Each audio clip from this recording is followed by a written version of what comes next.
বনি ইসরায়েলের এক ব্যক্তি আমার আল্লাহ পাক রব্বুল আলামিনকে বললেন, আল্লাহ আপনি আমাকে এমন একটি জায়গা দেন, এমন একটি নীরব জায়গা যেখানে মানুষ ডিস্টার্ব করবে না, ওখানে বসে বসে আমি আপনার ইবাদত বন্দেগী করব, কোনো মানুষ আমাকে ডিস্টার্ব করবে না।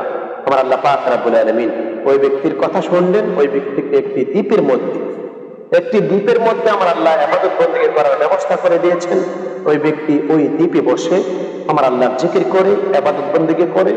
যখন তার ক্ষুধা লাগে, আমার আল্লাহ পাক রব্বুল আলামিনের পক্ষ থেকে কয়েকটি ফল গাছ তার কাছে আমার আল্লাহ দিয়েছিলেন। ওই ফল গাছ থেকে সে ফল খাইত আর আমার আল্লাহর ইবাদত বন্দেগী করত। এরকম ভাবে প্রায় 500 বছর চলে গেছে। ইবাদত বন্দেগী করতে করতে প্রায় 500 বছর চলে গেছে।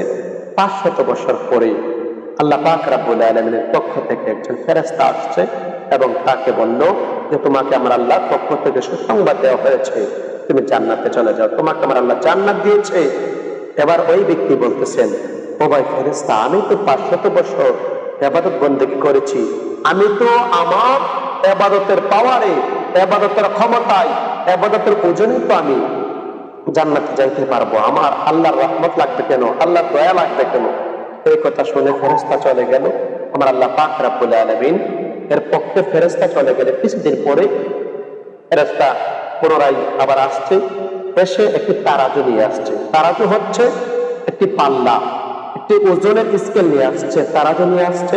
ওই তারাজু এনে ওই ব্যক্তির সামনে রাখলেন এবং ওই ব্যক্তির একটা চক্ষুকে এক তারাজুর এক পাল্লায় রাখলেন, এক সাইডে রাখলেন, অপর সাইডে ওই ব্যক্তির আমল রাখলেন।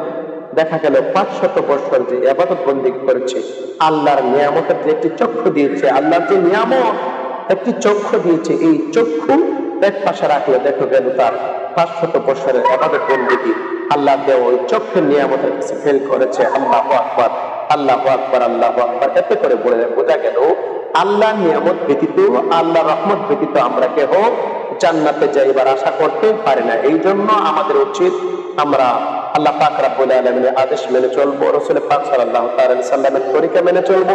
আমরা যদি দুনিয়াতে সুন্দরভাবে আমল করে চলে যাইতে পারি, আল্লাহ পাক রব্বুল আলামিন যদি আপনার আমার আমল কবুল করে, অবশ্যই আপনি আমি জান্নাতে হতে পারবো। কিন্তু যদি আল্লাহ আপনার আমার ইবাদত বন্দেগী কবুল না করে, আর ইবাদত বন্দেগী কবুল না হওয়ার যে প্রধান শর্ত তা হলো আমাদের মধ্যে যদি অহংকার, হিংসা, লোভ চলে আসে, তাহলে আপনার আমার ইবাদত বন্দেগী কবুল হবে না।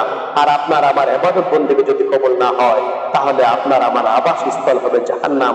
আল্লাহ পাক রব্বুল আলামিন আপনাকে আমাকে সঠিক বুঝ দান করুক। আমরা যেন আল্লাহ পাক রব্বুল আলামিনের মহব্বতে রাসূল পাক সাল্লাল্লাহু আলাইহি সাল্লামের তরিকা অনুসরণ করে ইবাদত বন্দেগী করতে পারি। আমরা যেন সঠিকভাবে ইবাদত বন্দেগী করতে পারি, হিংসা, লোভ, অহংকার থেকে যেন আমরা বিরত থাকতে পারি, সেই তৌফিক যেন আল্লাহ পাক রব্বুল আলামিন আপনাকে আমাকে দান করে। ওয়া আখিরু দাওয়ানা আলহামদুলিল্লাহি রাব্বিল আলামিন। আসসালামু আলাইকুম। আল্লাহ হাফেজ।